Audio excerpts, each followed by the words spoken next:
What if you could take that risk, make that change, reach that goal, live your best life? Welcome to another episode of the What If You Could podcast, where we get together with amazing experts and everyday people who share challenges, encourage healing, and explore the possibilities that life has to offer. I'm your host, Gary Scott, and I'm excited that you're along for the ride. Hey, everybody, welcome to another episode of the What If You Could podcast. And my amazing guest, all the way from Chicago, Illinois, is Paul Quinn. Hello, Paul Quinn. Hello, Gary, and hello, listeners. Hello, lookers and listeners. Paul is sitting in a little courtyard in Vienna. And so if he dozes off, it's because it's so peaceful there. I don't know. That's right. Oh, yes. Another latte, please, when you get a moment. Thank you. So you were saying Make that two. Thank two you. lattes, Henri. Thank you. I'll have one myself.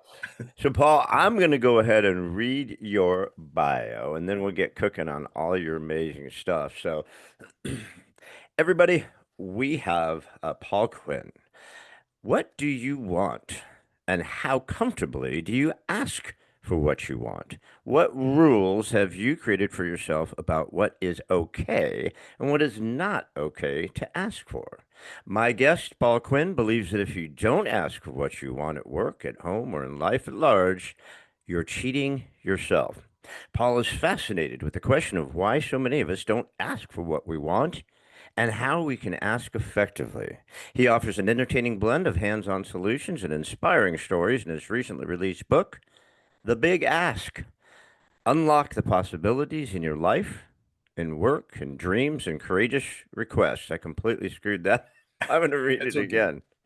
The Big Ask is unlock the possibilities in your work, life, and dreams with courageous requests. I'm not even going to edit that. The Big Ask features exclusive stories from Paul's conversations with a wide range of people who succeeded because they asked, even when what they wanted had seemed hopelessly out of reach. The book includes more than 80 first-hand stories about the power of asking from Paul's interviews with celebrities, business leaders, salespeople, students, job seekers, entrepreneurs, adventurers, communication experts, and more. The Big Ask book has been praised in print by a few notables, including five-time Emmy-winning actor Jane Lynch, Dutch entrepreneur and co-developer of Apple News, Micah Eaglings, and Marion Baker, named one of the 50 top executive coaches in America. In addition to activities as an author and writing the Big Ask blog, Paul speaks to audiences on the power of asking as a vital component to personal growth and professional development. I am very happy and delighted to welcome my guest, Paul Quinn. Hello, Paul Quinn. Hello, Gary. I'm afraid we're running out of time, but it's been a pleasure to be here, and I wish you all the best. Thank you so much. Thanks, everybody. We'll see Thanks. ya. Bye. I didn't ask for this. I didn't ask No, for this. it's true. You did not. All right, we're having too much fun already. We've got to get into this topic. So, Paul, I'm going to kick it off by doing what I unfortunately do to everybody. What if you could podcast? So, Paul Quinn, what is your what if you could? Hmm. Oh, I think my what if you could is a personal one, and it has to do with what if I could trust that the things I'm interested in are things that others are interested in too. In this case, asking, because this book just came out, Gary, came out in July, and I spent years working on this book. I'm almost afraid to tell you how many years. And any author works in a vacuum. Even though I was interviewing many, many people, over 100 people, there is still the solitary work of, okay, I like this, I'm into it, but are others also? I still don't have the answer to that. Again, the book just came out, and you don't know how people respond to what you find fascinating. So, what if I could know that what is most important to me is also important to other people? That's what I'm so eager to find out. If indeed it is resonating with people, I don't know. I know my friends are complimentary about the book. I don't know yet. I haven't met many people who don't know me who've read it. So that's the very raw, curious place I'm at right now with that question is what if I could know that it's not just me that finds this interesting? Why are you fascinated with asking? Because it's the key to so many things related to personal growth. We don't ask, I think, many times because we don't feel worthy of it. So, right there, you have the whole self-esteem branch of why asking is so interesting to me. And depending upon if I feel I'm worthy of it, I also might question whether it is acceptable in my society or in my family or in my gender to ask, is it okay? And if the answer is no, that might stop me from asking a whole lot of things. Also, if I don't believe it's possible to get what I want, to get what I'm asking for, then I won't bother asking.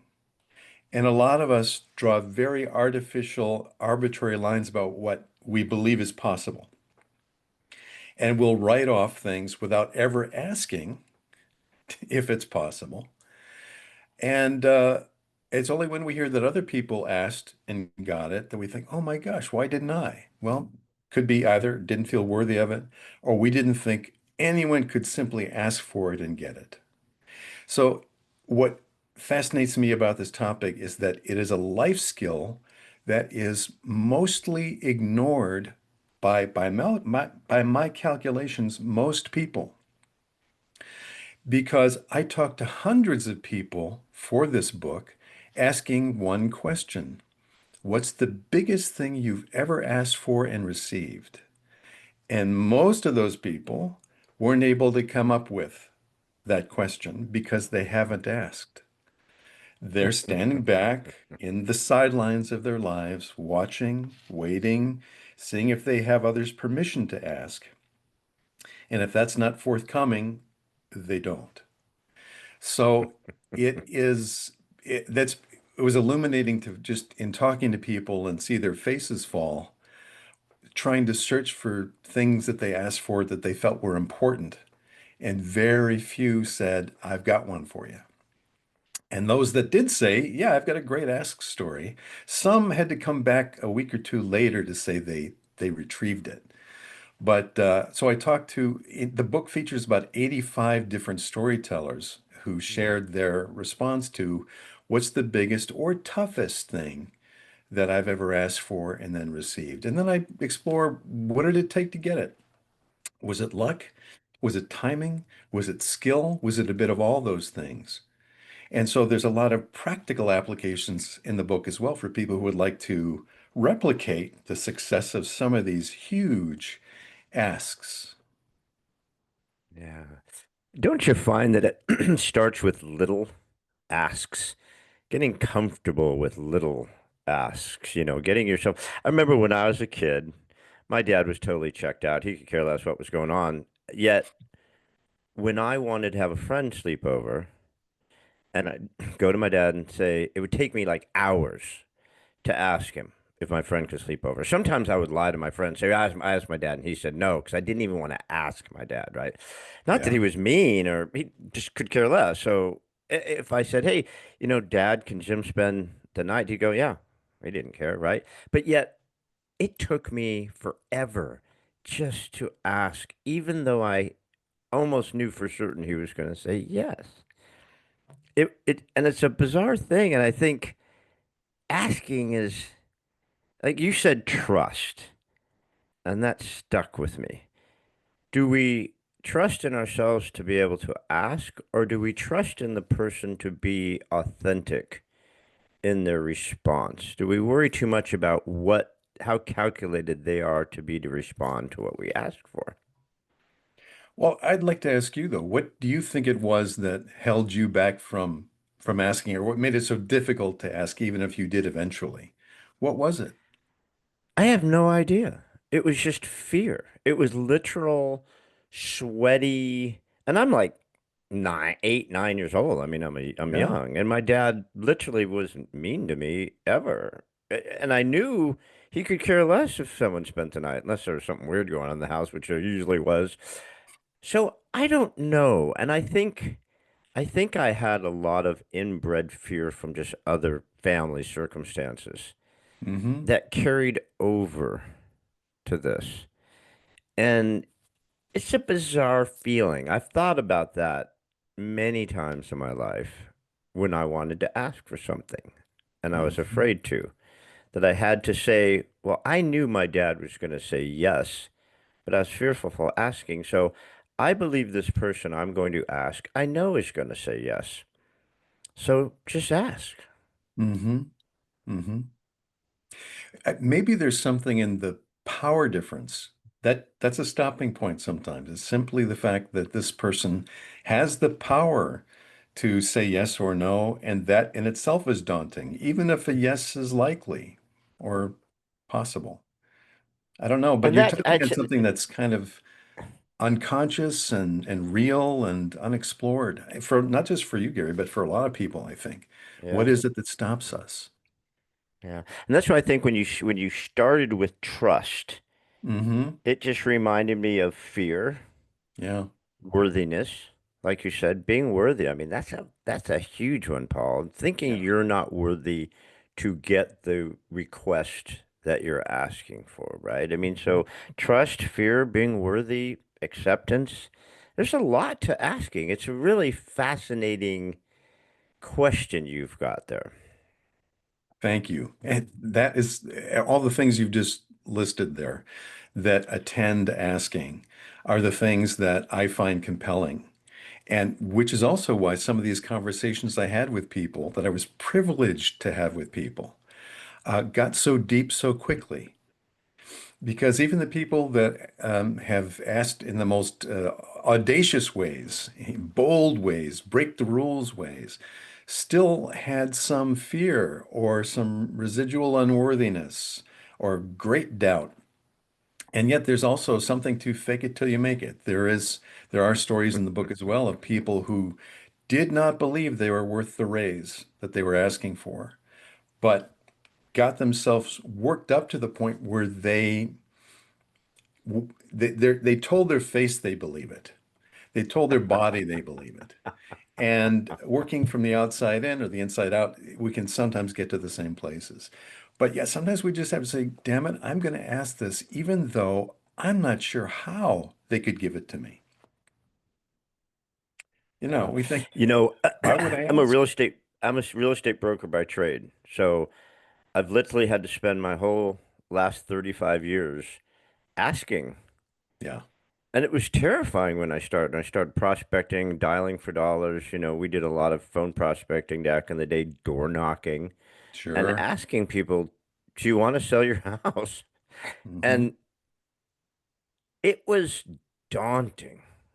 It was really daunting. And a lot of people never got over that. And then, of course, failed. So I love that. Tell your face, tell your face and your body that you've Yeah. got this. I love that. Oh, there's a wonderful story from, I want to make sure I get her information right. Her name is Cynthia Barnes, and she is founder of the National Association of Women Sales Professionals.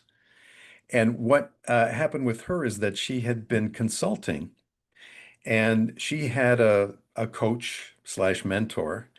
And he said, if you really want to move forward, you've got to increase your rate tenfold. You have to increase your fee tenfold. And she thought he was crazy. He said, are you kidding? No way. My clients are not going to pay 10 times more than what I've been charging them. But she had a pivotal meeting with a current client, and her intention was to walk in and tell them that her rates had now increased tenfold.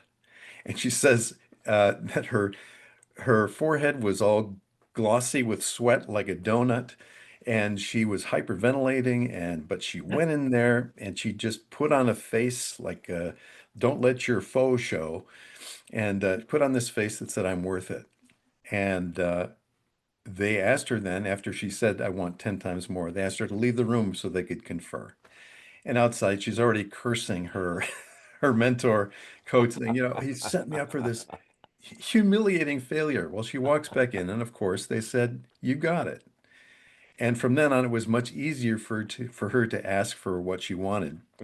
But it took that initial not believing that she was worthy and not believing it was possible and being willing to challenge those beliefs by asking in a bold move, and it paid off. So sometimes, yeah, we have to fake it till we make it, or fake it till we become it, as Amy Cuddy says. I like that also. I'm sure you've heard of Jack Canfield. You ever heard of Oh, Jack Canfield? sure. Yes. Yeah, I love Jack Canfield. So I went to an early Jack Canfield. Like I started going to workshops and seminars right after I got my real estate license. I went to a trainer and hired a coach before I had my license. I just believe in coaching so much and Yeah. trainers and stuff. So I go see Jack Canfield and the kitchen soup, chicken soup for the soul book hadn't even started yet. He was doing Hmm. something else. And so I go and he does an amazing talk. And it's all about asking. It's just now came to me. I could visualize this little tiny room with like maybe 20 people and Jack Canfield. Now, of course, you can get thousands, right? Right. And he's like, ask, ask, ask, ask, ask, ask, ask, ask, ask. Put it on your mirror. Put it in your coffee cup. You ask, ask, ask, ask, ask, ask. He goes, that's the only way you're going to get whatever you want. And then at the end, he said, now I'm going to ask. He goes, I have a cassette program and I'm asking you all to buy it. And he goes, he holds this up and he's got 5 cassettes wrapped in a rubber band. He goes, now I could have tried to get this fancy schmancy cover. I could have got all this advertising, made it real glossy and beautiful so you could buy the cassettes. But I'd rather be able to give these to you for a lower price. So for $20, you can get these 5 cassettes. So I'm asking you all to buy one. Everybody bought one. And that was years. I mean, I'm talking 30, 40 years ago when I saw him do Hmm. this. But that Yeah. was his thing was ask. And I'll just never, ever forget that. It was Yeah. just, but since then, you're the only other guy who's come along and said, you just have to ask. Oh, yeah. And by the way, it was Jack Canfield's book, The Aladdin Factor, which first inspired me to write my book. And because this book is chock full of, again, amazing stories of people who asked. And I think he wrote that in the 80s. Like it was like 1988 That or might have been 80. why I was at that program. He was probably Yeah. spieling the Aladdin factor because it was definitely before the chicken soup for the soul stuff. Oh, yeah. Um, Yes. but yeah, I love him, and I do have the Aladdin factor, and I've read it, and you're right. It's a terrific, Oh, it's a yeah. terrific book. It's the kind of book where you pick up and really any page you turn to, you can get good ideas, which was also my aim with my book, The Big Ask. I wanted it to be an inspiration and the kind of book that you can sort of thumb through, pick a story and run with it. Just take what that person did and apply it in your own ask. So yeah, I'm grateful to Jack Canfield for having written that book.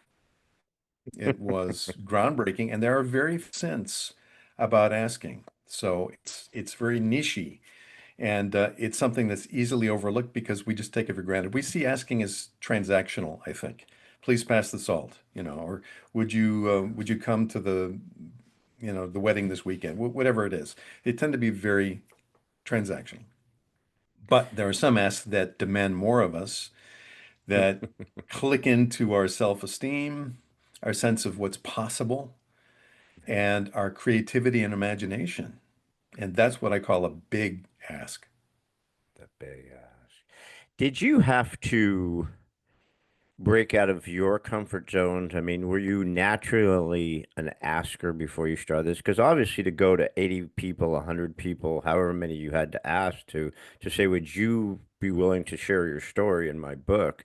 You have to reach out to a lot of people, and there's some big people on here Yeah, that you had to reach out to. I mean, what was right. that mechanism like when you go, well, if I'm going to write a book about asking, I better be able to ask some big people, right? Right. Yeah. Yes, because there were some big asks. Not all of the people that I asked big said yes, but it was fun just to be part of that correspondence and ask them, if they would. So yeah, but it was actually easy um, because each person, for one thing, just for the mechanics of it, everyone that I interviewed, Gary, also had complete approval of their story. So I would record our conversation. I would then edit the story, usually for length, sometimes for clarity, and then send it to the storyteller, and they could make any changes they wanted. So there was that built-in comfort factor, unlike if I were, say, just a journalist Mm. who would interview you and you had to trust that you would be well represented in my article. This was very different. So people felt, I think, a comfort level from the get-go, even though no one knew me. Um, but that was another thing too, is because I'm not a known author, every person that I asked and talked to and got stories from, I would say, who else in your orbit do you think would enjoy this kind of conversation? And by that, I was asking for referrals. Not everyone had them, but some people did. And some of the people that I was referred to were people I never could have contacted cold through an email or a phone call without that assistance. And so that was a really thrilling part. I have in the book, in fact, Susan Bennett. Now, her name won't strike any recognition, but Susan Bennett was the original voice of Siri in North America. When we all were introduced to Siri with the iPhone 4S, that was Susan Bennett's voice. And I thought, gee, wouldn't it be fun, particularly at the end of the chapter about asking for help and asking for information? What if I got a story from the woman who has not asked more questions than anyone in history, but answered more questions? And as it turned out, a friend of mine had the same agent as Susan Bennett. And within 3 days, I was on Susan's calendar to interview her for the book. So That's that good. kind of, some of it was a bit synchronistic. Some of it was long waits of seeing if I could get on someone's calendar. And so that was a lot of fun and always I surprising. love that. Yeah. I love that. Going to Siri. Yeah. Siri. Yes. So now in the book, Siri tells her story, not Siri, but Susan Bennett, about the biggest ask that changed her life. And also another thing, messaging. I guess we're gonna have to get the book to find out. Well, you can ask me anything, Gary, including tell No, her I'm story. not gonna. I want everyone to have to buy the book because that's a great tale. They're gonna have. If you want to know about Siri, you're Right. all gonna have to get the book. I'm sorry. And that's a great. When I did some real estate coaching and when I work with young realtors, that's one of the things I always tell them. When you get on the phone and you're talking to people, you're calling people like we used to be able to do, not so much anymore. Once you've done your 5 questions about seeing if they want to sell or how you can help them, that's always the close. Well, I appreciate your time. So, who do you know Hmm. who might want to be looking to buy or sell at this time? Now that you're done with them. So, for you to ask that is such a great, natural sort of, you've built the rapport. They obviously like you. They're going to work with you. And people want to help. People are Hmm. nice. People are Yes. generally very nice. They want to refer, they want to help, especially with once you've built that relationship with them like you did. Hmm. Yeah. No, I got only positive responses from the people that I interviewed. Again, I think we all like to talk about ourselves, number one, and to feel seen and heard, and then to have that reflected back by seeing that the person who listened to you has captured what was most important to you in that document that you now have the opportunity to sign off on and approve. Uh, so it felt like it was important to me to build trust. And another thing too is that there's a strong what's in it for the participant. It wasn't just, hey, help me out with my project. This was obviously something where they knew that their story had the potential to inspire as many readers as there are of the book. And that's what floats my boat is inspiring other people. And it can happen so easily. If a friend, a colleague, an associate tells me about something, in this case, that they asked for, that seemed like a long shot, and they got it, I find that inspiring. I'm excited by that. And of course, now having the book about it, I want to add it to the next edition. But um, but there are So also stories. did this book prompt you to now write another book? Well, I'll put it this way. I have stories that I couldn't fit into this one that I'd love to do in a second edition. So we'll see about that one. Will it But be called More Asking? I'm not sure yet. With it, yeah, the bigger ask. I'm not sure what. The bigger. Yeah, I don't You know know, what it's we'll very call it. difficult. When I get someone's bio, I try to read it 10, 15 times, depending on how challenging the bio is. Yeah. Yesterday, I interviewed a very fascinating guy who is a metaphysicist, and he had so many difficult words in his bio. I'm Googling them. So I had to ask him, how the heck do you say this? So I'm trying to read the bio, but it's funny how many times when you say the big ask, Yes. that K doesn't always come out when you say it. No. You want to It really just hit does. that K. Yeah, the big You gotta ask. hit the K. I Yes. want to come back to something that I think is important with the big ask that you touched on. Besides trust, but worthiness.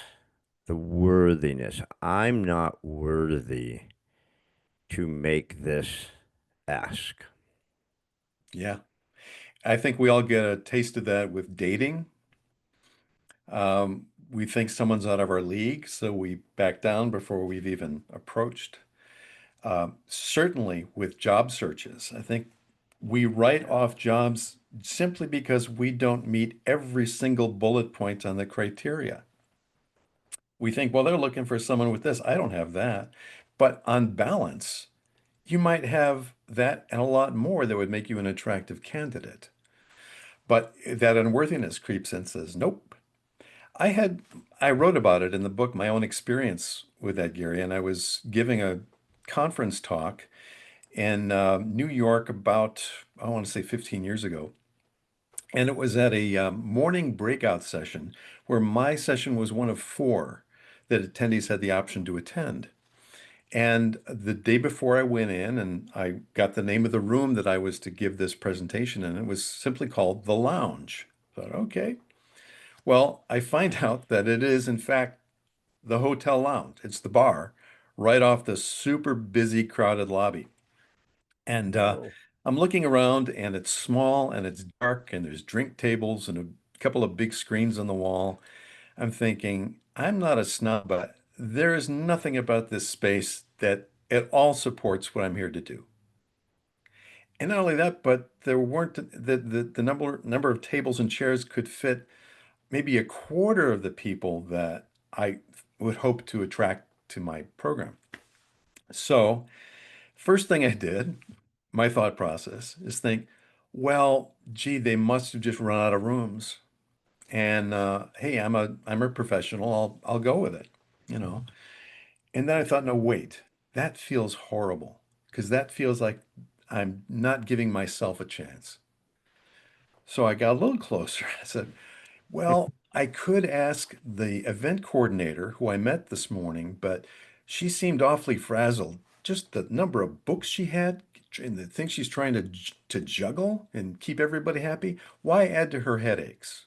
So now I'm appealing to my sainthood to not ask. I'm thinking I'm a good guy because I'm not going to put her in a bad situation, an awkward moment. But with each of these rationales that I kept coming up with, I realized I am afraid of being shamed. Because my fear is that I'm not worthy in the eyes of the event coordinators of having a better room. And I took that as feedback. So I thought so, and that's a pretty shameful way to come in here.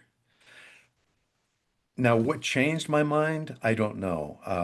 I say I went from scales to backbone in a matter of moments, but I realized that this was deeply unfair to me and to the people that I wanted to uplift in that hour that I would have with them. So I found the event coordinator and I walked up to her and she was sighing even before I even talked to her, like, oh, here's another problem. And I said, I just want you to know that the room that I've been assigned, the lounge, is does not serve the needs I had for the program and also for the attendees, just what I told you, Gary. And I'd like a brighter or bigger room, something that really supports what we're doing here. And by the way, that was a bit of fake it till you make it when I asked that, because I still didn't completely believe that it was possible, because I thought if there were a better room, I'd be in it. But I decided to just act as if there was another option. And she apologized. She says, let me look into it for you. The next morning, I got a new room assignment. I walked in, it was floor to ceiling windows, and I had about 40 people in the room. I don't know how she did it, and I don't care. But the fact is that I asked and released myself from the terror, frankly, of being shamed by being told, no, it's the best we can do. So this is something that there's so many layers in this when we're asking things. And our rules about who it's okay to ask and what is okay to ask that person, but maybe not somebody else. Talked to a CEO whose story did not wind up in the book, but he said, you know what? He says, at work, I can ask anything of anybody. I have no trouble professionally asking for what I want. But he says, I can't ask my kids at home for help. And I can't ask my wife to hold me tenderly. So again, the rules about what is okay and not okay to ask, we make them up. And most of them we inherit based on how we were brought up. You know, you're talking about the thing with your dad and asking your dad. There were a few people I spoke with also who came from impoverished backgrounds, who learned fast that you don't ask for what you know your parent can't provide because there's a sensitivity to, I don't want to shame my mother or my father or my caretaker by asking for something that's out of their reach, which then becomes, for a lot of them, a lifelong habit. When I say a lot of them, I mean any one of us who has felt unable to access basic resources and things that we deeply wanted but couldn't afford. So there's the shame aspect. Our yeah, our minds. Our minds uh can create anything. Look what we've created as humans. I mean, good stuff and bad stuff. But I mean, look how much we've been kept from because our minds tell us, you know, Paul, that's the best we're going to be able to do for you is that little shitty room there that's loud, uncomfortable, too small, TVs everywhere, and you won't be able to serve the people who come to you, right? Hmm. So your mind fought you all the way walking to that lady, even before you started walking to that lady. Your mind fought you on it and created this entire fantasy of all these things that are going to help you feel better knowing you're going to get rejected. Like Hmm. you've already drawn out this entire thing of, well, she's going to reject me because of this, and that's okay. Well, I'm a new author and yeah, you know, I understand and this and that, right? It's like you've already softened the blow of getting defeated before you've even asked anything. Right. Right. Yes, it's being let down slowly without having done the work to see if you'll even be let down. You know. So yeah, I I do believe love it's universal. I love as if. Yeah. I love as if. And I think those two little well it's like the you know 10 5 the 10 two-letter words if it is to be it's up to me, right? I mean, I love those little, you know, 10 two-letter words, but as if is such a powerful statement for two little tiny words, right? And everyone should write it everywhere because you have to live as if things are going to work out for you instead of living as if they're not going to. You have to have a mindset of, I think that things are going to go this way instead of going that way. And like that guy, it just breaks my heart. Here's a powerful CEO. He's like, I can get anything I want from anybody, but I can't ask my wife for a little tenderness. Hmm. I can't ask my kids for this or that. And it's heartbreaking. It's heartbreaking. And that's the other thing about asking. You think, well, someone's powerful or they're rich or this or that. You have no idea what their life has been. You have no idea their life experiences. They might just want to, you ask them that and they just start crying. Paul, no one's ever asked me about this before. And Hmm. yes, I'd love to share it, right? I mean, you can't judge someone, prejudge before you ask them something. Hmm. Oh, yes. And yet we do, as I think, as part of a risk assessment, right? Before I ask this person, what are my chances of getting yes? And if I get no, how emotionally prepared am I to accept that? What might I do? How would I feel if I heard no? Of course, the only real answer is you go on. You say, hey, I'm awfully glad I asked. I'm really glad that rather than pining and wishing and wondering and hoping, I asked. And if the answer is no, so be it. If I then have the option to ask somebody else for it or to find another way to get what I'm asking for. Uh, or just acknowledge that, you know what, this person could not give me what I asked. And there's a beautiful story in the book by a man who was then well, he's telling about the story when he was a teenager. And his father was a raging alcoholic. And he says, I didn't so much ask my father as beg him to stop drinking. And he did it in the form of a letter. So he wrote this letter to his dad and told the father, here's what I see when you're drinking. Here's the man you become. And here's how I feel, in response to that. And he left that note with his dad's keys. The father was always first out in the morning.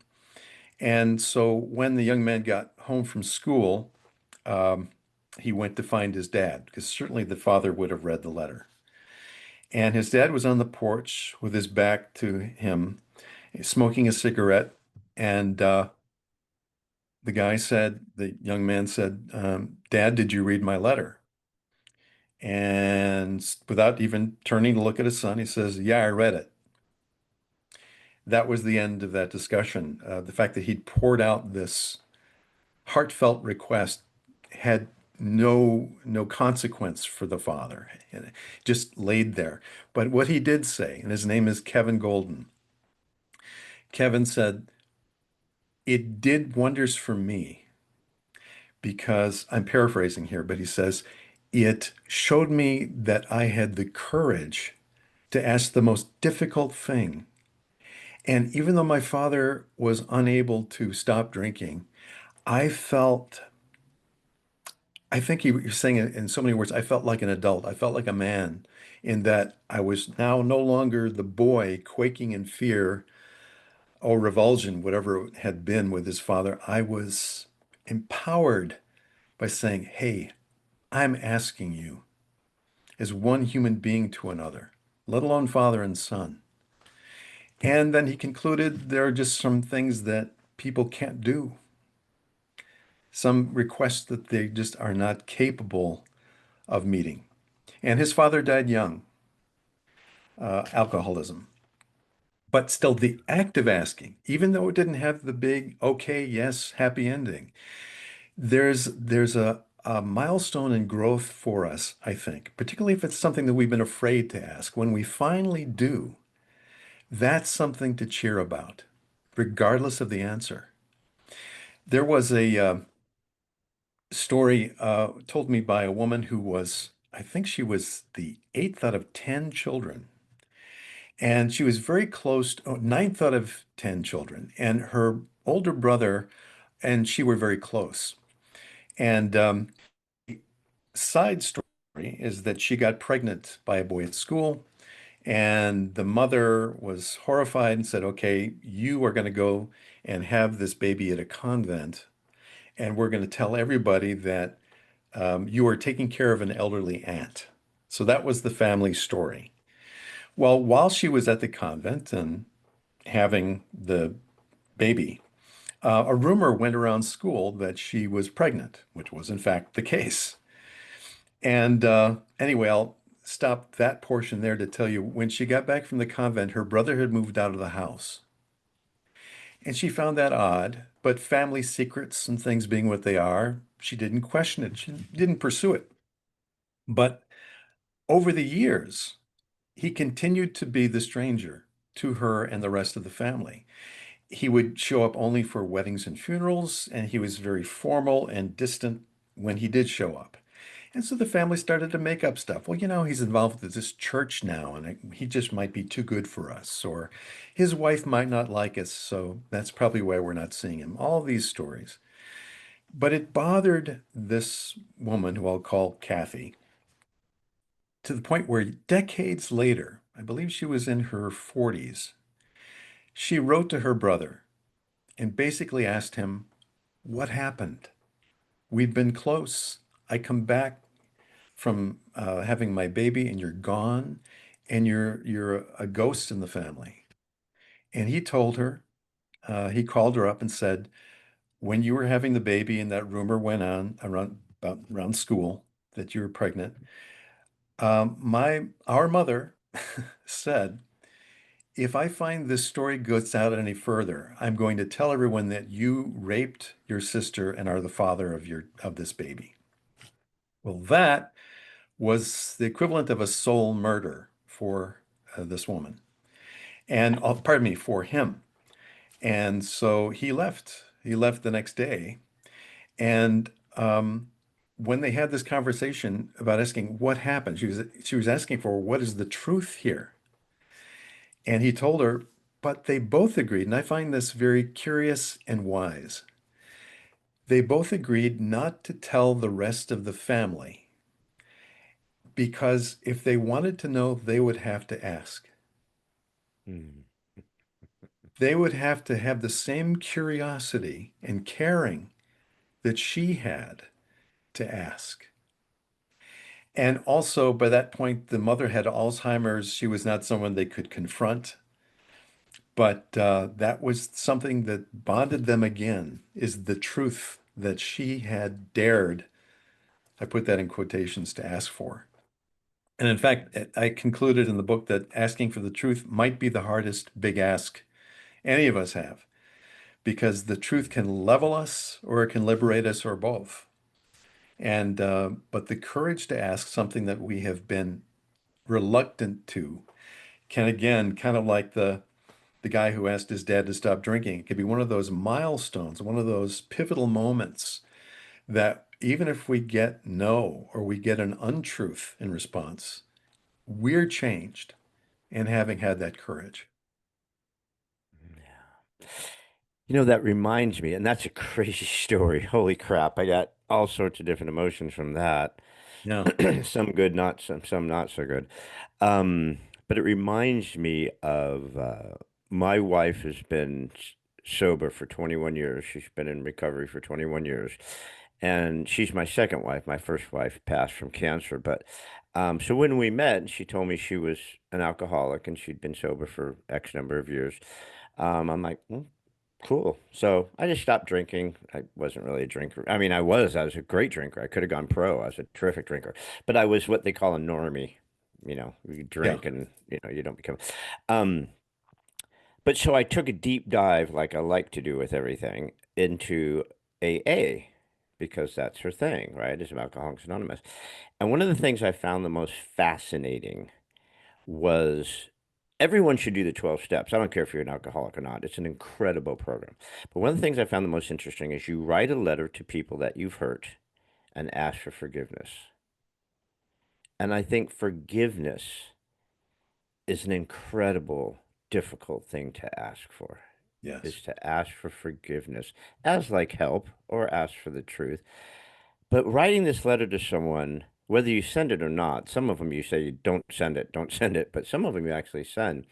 Hmm. And you say, I know that you harmed me, but here's my role in it. I had a role in it too, and I forgive you and I forgive me.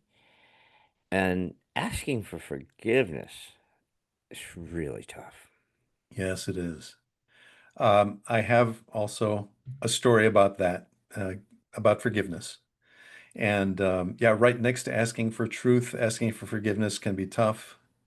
But of course, what's gorgeous and unbelievable is when we wait decades to ask for that forgiveness and it's given like that.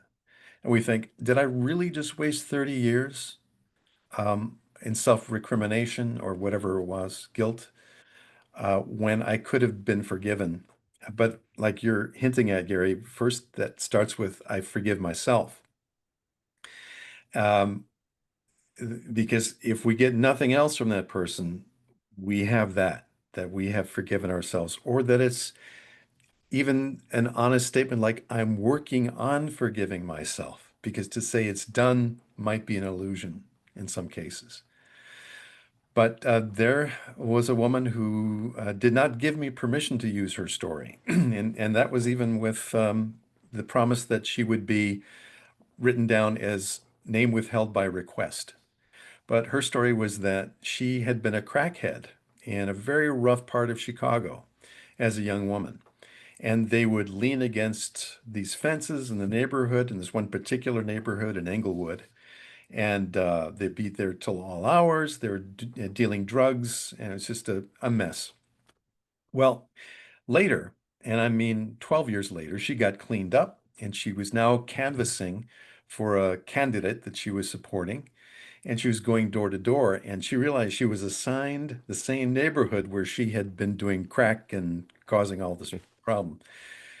And so, not on her agenda, this was spontaneous. The first door that she knocked on to get the signature in support of her candidate, she said, "Oh, I have to, I have to ask your forgiveness. Years ago, I would sit at your fence and my friends and I would destroy it. You'd tell us to go and we threw stuff at you. You said, I'm asking your forgiveness." And the woman hugged her and said, absolutely, you are forgiven. Well, she did that with every house on that block because in her mind, that was the street that she had basically terrorized unwittingly, but through her indirectly through her actions. And she wound up apologizing to everyone. And she says every one of those apologies resulted in a hug with the homeowners and people assuring her that she was forgiven. Mm, And talk about healing. Healing mm, not only for, I think, the parties who were inconvenienced and bothered by that, but obviously for the perpetrator, obviously for this woman who felt that it was her own poor judgments that had created some tensions for these people. So, yeah, asking for forgiveness, asking for truth, that's the college level of asking. That's the yeah, graduate student and beyond. yeah. And it reminds me those stories, especially the one with the gal and the brother. Well, that one's gonna stick with me for a while. Um, and then the mom getting Alzheimer's, and it's just makes me think about asking is don't wait. When it comes to you about needing to ask for something, wanting to ask for something, forgiveness, a favor, a raise, help up, um, whatever it is, the big ask, don't wait. I mean, Hmm. that person might have been dead. And you could write a forgiveness letter, but you're writing it to someone who can't respond. And so you don't get that closure. You get the closure of writing the letter, but like her being able to knock on those doors and ask all those people for forgiveness, they were around to give it to her, which had to be super healing and cathartic to her. Um, Hmm. Asking the mother who now has Alzheimer's, if you were able to sit with her and say, Mom, I just talked to my brother. Why did you do this? Why did, Mhm. what was your thinking behind this? She'll never really get that from her mom because she waited 30 years to ask her brother, you know? Yep. So waiting to ask only wears on us. The person that you're going to ask something for has no idea that you're trying to ask them for something. And so Mhm. they aren't suffering. No one is suffering from you not asking except yourself. Yes. The last chapter of the book is called What Are You Waiting For? And in that, it's Got nothing it. but short sound bites from the storytellers who were featured earlier in the book, talking about things that they wished they had asked or asked sooner. And a few of those touch on family. People who didn't ask their grandfather, what was it like to emigrate from Russia? Or what was it like, Mom, to be the middle child in such a big family? And now Mom is not there to answer the question, and the grandfather's not there, and it goes on with people just saying, "Why didn't I ask for financial assistance in college? Why didn't I?" One teacher I spoke with said that when she was doing her student teaching, she had an advisor who was extremely critical of her, hypercritical, and she was just on the cement after every day of his notes and coaching. So she decided it would be less painful to just leave teaching. And she did. And she went into another industry. Later, years later, she got back into teaching. And she's thinking, why didn't I ask for help? Why didn't I find supportive others who could have heard what I was going through and given me some tools, resources, or even an intervention to pair me with a different person? But again, we don't, we, we, if we can't imagine that something is possible, we won't ask for it. Or perhaps she didn't feel worthy of it. Maybe she just thought, I believe everything this man is telling me, therefore I don't belong as a teacher. Don't know. Yeah. But yes, regret is what closes the book. But regret, in a way, I hope it's framed in a way, Gary, to inspire people to look at what they are not asking and to say, you have the opportunity to not make that a regret. You can ask. You can ask today. And even in this case of asking for the truth, if it's been 5 years, but you've been wondering, go ahead and ask. I say that though as with a caveat because sometimes the truth and hidden truths hold foundations together and shouldn't be taken lightly. So Well, I yeah, don't think that's it's generally definitely good true. advice.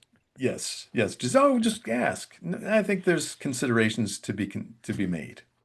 Well, that's why the AA thing, where they say there's times you don't send that letter. Because, for Yeah. example, Dear Miss Jones, I had a long-term raging affair with your husband 10 years ago while we were both heavily drinking, and I just want to apologize. Yeah. Well, Miss Jones didn't know about that affair, so you've just destroyed a marriage. There's some things that you can write the letter, Yes. mail it to yourself. Mm-hmm. But sharing that with Mrs. Jones is not going to help anyone. Now, you could send it to the guy and say, Hey, I'm sorry for being part of this affair. We both were guilty. We both shouldn't have done it. And I'm sorry. So Yeah. I'm asking your forgiveness. But you don't send it to Mrs. Jones. So there's Yeah. times, it's the truth. But there's so much to this. I mean, there's so much to asking. I love the book. I love the title. There's just so much to asking. And I love this type of book, right? I mean, it's like we talked about, Jack Canfield and Chicken Soup for the Soul. There's also a Mhm. guy named Harvey McKay. He was Sure. an envelope. You heard of Harvey, Oh, yes. right? The envelope manufacturer. Yeah. Yeah, yeah. He wrote the book We Got Fired. Have you seen his book Hmm. We Got Fired? Great Yes. book about interviewing famous people who got fired from being a plumber, and then end up being the coach of the New York Yankees, the manager Right. for the New York. So it's like, I love books like this where you're able to go to people. And that's why I do this, obviously, because I love to hear your story and people's stories. But I love books like this where you're not lecturing people on why they should ask or how they should ask. You're sharing stories of people who have asked and how they've done it and gently walking them through the process of getting people to start asking. And just one last thing, and I'll shut up, but I keep coming back to children because of my experience with my dad and stuff like that. And I raise my kids different. I'm like, dude, ask. Hmm. Always never be afraid to come to your mom and dad and ask anything or tell us Yeah. anything. You know, if you can't ask us, who in the world can you ask? And so we would have asking contests. You know, just ask for anything. Ask for the stupidest thing in the world. You want an elephant? Well, let's see if we can get an elephant, right? But I think it's so crucial for children to know that asking is okay. Yes. And the data from the education system is that the higher performing students will ask because that's partly how they're high performing. They ask. Yeah. And lower performing kids don't. And again, getting back to shame, right? Because Yeah. I can relate. I was horrible at math my whole life. And in any math class, the exasperated teachers were saying, Paul, I can't believe, look at your grades. Why aren't you asking questions? And there was no way for me to articulate then. I don't know the questions to ask. And I'm afraid even the question will make me sound like an idiot. And most of us can relate to that. We're afraid to ask questions just for information because somehow we think we're supposed to know it already. And actually, I will say in my defense that the math teachers I had were not big on compassion and listening. And there was a shaming element in their teaching and their style. So that if you didn't know the answer, it's not that you just didn't know the answer, there was a character assassination attached to that somehow. So I'm defending my childhood self in that way. But yeah, we just if you're afraid, I talked to a professor at Northwestern University, Dr. Michelle Buck, and she teaches people who have had a great deal of life experience. She teaches not only grad students, but people who've been in the workforce and then are coming back for an advanced degree. And she said, you'd still be surprised how many people are afraid to ask. She used to say, are there any questions on this assignment? She'd get no one raising their hands. She'd get the assignments back and say, oh my gosh, they should have had questions. Look at this. So now she asks instead, she says, what are your questions? Or what questions do you have? And people are more likely to raise their hands because it's not does anyone, which is like, I'm not going to single myself out and say, I don't know. So we have that fear from grade school through our professional lives, not wanting to be the one who doesn't know. And how will that make me look? And another one to add in this conversation that can go in so many directions still, which is some people in a professional setting are afraid that if they ask a question, it could be interpreted as a challenge to the person answering it, especially the boss. To ask, why are we doing this, is pretty confrontational. Or Yeah. what evidence do we have that this is the right direction that we're going in? So there's a lot of yesing, but the smart bosses, the smart leaders do ask. And there's a chapter in that too, Gary. The fact that if you are secure enough in yourself and in your authority and your position and your power to say, okay, here's the initiative, but I'm curious what you all think about it. Where could we screw this up? Where could we make it better? Where have you seen something like this before, and what can we learn from that? That is a smart leader. But many are afraid to do that, and so it's tyrannical, it's top down, there's no discussion, and it's limited information, and they pay the cost of that through disastrous decisions. You know, it's funny. Sales are like that. Yeah. There's a thing called the automatic no. As you've got the automatic no. A guy goes into a shoot store with the intention of buying a suit. He's there to buy a suit. That's why he's there. He's not browsing, right? Salesperson walks up and says, "May I help you?" "No, I'm just looking." It's an automatic no. It comes out all the time, right? And so the salesperson who is ashamed or, God, I shouldn't have asked, I knew I should have said something, walks away instead of asking another question because most sales take occur on the fifth question. You know, you get five no's before you get to a yes. And so Right. you just keep naturally asking questions until you get to the yes. And it's not a aggressive thing. It's not a mean thing. You're not being a pain in the butt. That guy wants a suit. All right. He's gonna buy a suit. He's gonna walk out there with a suit. You should be the salesperson who sells it to him. But you stopped asking at the first automatic no. And you just have to get over the fact of, well, all right, you know, if you were to buy a suit, which one of these did you happen to like the most? Or is Hmm. it a suit for a wedding? Is it a suit for an occasion? You know, is it, and just asking, Yeah. asking. And by the time you're done, that guy buys three suits. Yeah. Right. Right. Oh, yes. I mean, the thing is that there are sales books and books on negotiations that go into such depth about this, uh, asking in sales, asking in negotiations. And I touch on that. Certainly, there are some skills that we can all use from sales, like probing the no. Instead of hearing no at face value, say, like, can you tell me more about your reluctance to go with this? Or what would make this offer better? Any number of things that we can do to get that yes, or at least find out what is the criteria for yes and no. But we don't. We don't. And Well, we're afraid of that. We already are fearful initially just asking. So when yes, we get down, we just go, I knew he was going to say no and yeah. walk away. It's like, well, he didn't, the person didn't say no, right? But they're there to do something, right? You just have to be willing to give them time to walk themselves through it. You know, like you said originally, you know, when we're young and we ask a girl out on a date, we sweat for like a week, right? Gonna ask this girl for a date. We're gonna ask her.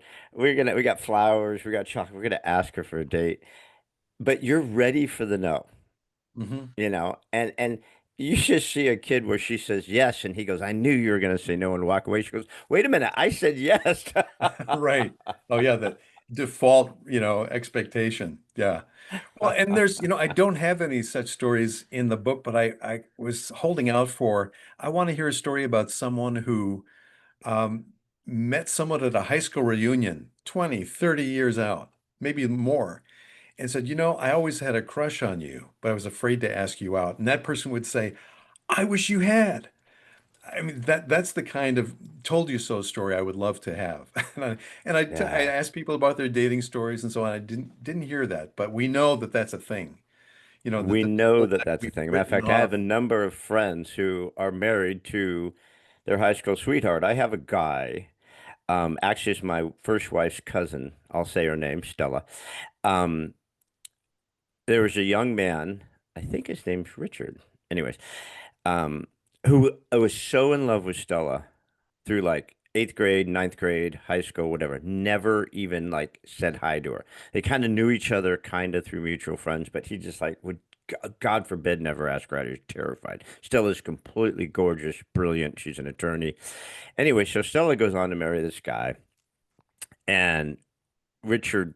I don't remember if that's the name. Anyways, Richard followed her from afar on Facebook and stuff like that. So, unfortunately, Stella ends up getting a divorce from this guy. Thank God. None of us like this guy. So Richard says, you know what? Screw it. I'm going to reach out to her. She won't even know who I am. And I'm just going to say, hey, I'm sorry about what you went through. And if you ever want to talk. Now, he's in California and she's in Rhode Island, right? He's like a high school uh, teacher or something. He's like a PE teacher or something like that. And she's an attorney in Rhode Island. She responds back, oh my God, I always wanted to be friends with you in school. I always thought you were so nice and we had mutual friends, but you were always so shy and I just didn't think you liked me. Now, this is like 20 years after high school. He drops everything and flies to Rhode Island. They Wow. fall madly in love. Now they're married. They've got like a 9-year-old son. It's it's a Cinderella story. And he frickin' loves her. And he treats her like the queen princess that she is. They're so happy. But had he not said, screw it. I still can't, 20 years later, I can't get her off my mind. I'm going to Mhm. reach out and just say, hey, sorry about your divorce and what happened. And look at what he got because he Yes. asked. Wow. Hey, That should be in the book. Gary, yeah, maybe Call him for the afterwards next book. you could put me in touch with him. I'd love to talk to both of them and to get that story. Yeah, Because absolutely. I have a blog also, so that could be a nice story for the blog. And many of the stories in the blog appear in the book. But that sounds great. Oh, it's a crazy show, and we're all so happy for him. I mean, Yeah. Stella was my wife April's like one of her favorite cousins. You know, they obviously grew up together, and we just love her, and we're just so happy that she's away from that other guy and with this guy. And you know, there's so many fortuitous things that are out there that we never will occur, will Hmm. never happen. There'll be babies that won't be born. There'll be jobs that won't be done. There'll be inventions that don't get created. There's so many things that will not get done because we just don't ask. Yes. Yes. Many, many, many things. In fact, the question that I'd love to pose for your listeners is based on this conversation. What's the ask you're sitting on right now? Mm. What is it that you have been contemplating asking, but you've written it off as either impossible or you're not worthy of it, or if it's against the rules somehow? And what if you asked? And by the way, there are such things as exceptions to the rules. And I've got a lot of stories about that. Um, Hmm. just one case in point. There was a young woman who was in nursing college, and she and a friend wanted to graduate early, but the college didn't offer the summer class they'd need to do that. So they thought, what the heck? It's just two of us, but let's ask the school if they could offer this class for us this summer. Pretty audacious, but they asked, and the Yeah. school said, sure. So they took the class and they were able to graduate early, as they had hoped, and because they asked for this exception. And not only that, it gets pretty wild. The school gave them a private graduation ceremony for just them and their families. The dean presided, and they had it in That's awesome. student lounge and this private graduation ceremony that they did not only did they not anticipate, they didn't ask for it, but it was just sort of thrown in. Yeah. So And it's so wonderful. I mean, exceptions. going back to throughout history, you know, imagine these brilliant people who, because they asked questions like, why can't we do that? Or why can't I create that? Or why does this work with this? Or what if I, what if I put mold inside this thing and create penicillin? I mean, think of the amazing creations of the world because people ask themselves the question. You know, they asked themselves a question. They weren't afraid to put it out there. I mean, imagine Leonardo da Vinci being afraid to ask someone a question about something. You know, he's got this great book called Think Like Da Vinci. It's not his book, obviously, but it goes through all the stuff that he did and his writings and he's such a prolific writer, you know, coming up with a submarine 500 years ago, you know, drawing a plane 500 years ago, just, you know, asking, well, why can't we fly? Hmm. Hmm. It's like it's so incredible. So, Paul, you've been amazing. I'm sorry I'm running a little bit over. I didn't want to stop you because it's just such good stuff. I just love this thought. I love asking. It's just such an empowering, freeing thing. It's just such a wonderful thing. But before we go, because I lied earlier. I'm a liar. I had one question. Said I had one question, but actually I have two questions because I ask everything I want to ask. Um, so before we go, Paul Quinn, is there a thought, a message? Is there a feeling? Is there a quote from your book? Is there something that means something special to Paul Quinn that Paul would like to leave us with before we go? I can say what's at the top of my mind, which might not be specifically that, but when we started the conversation, I said that my what if is, what if it's not just me that finds this topic fascinating? And I'm encouraged by your responses, Gary, and your questions and sharing your stories because that tells me, yeah, it's legit. It's a topic worth exploring and that there's something for people to relate to and ideally learn from. So I've been jazzed by your fire around this because I was sincere when I said that working in a vacuum and not knowing if this is speaking to anyone other than myself has been beautifully validated in this conversation. So that's exciting. And secondly, I want to say that the asking isn't just for oneself all the time. I have stories in the book about people who asked on behalf of other people. And in fact, a lot of people have told me that it's hard to ask for themselves. No problem asking for other people. And that's understandable. But we have that capacity too to say, so and so needs some help. How could something I ask for on their behalf help them out?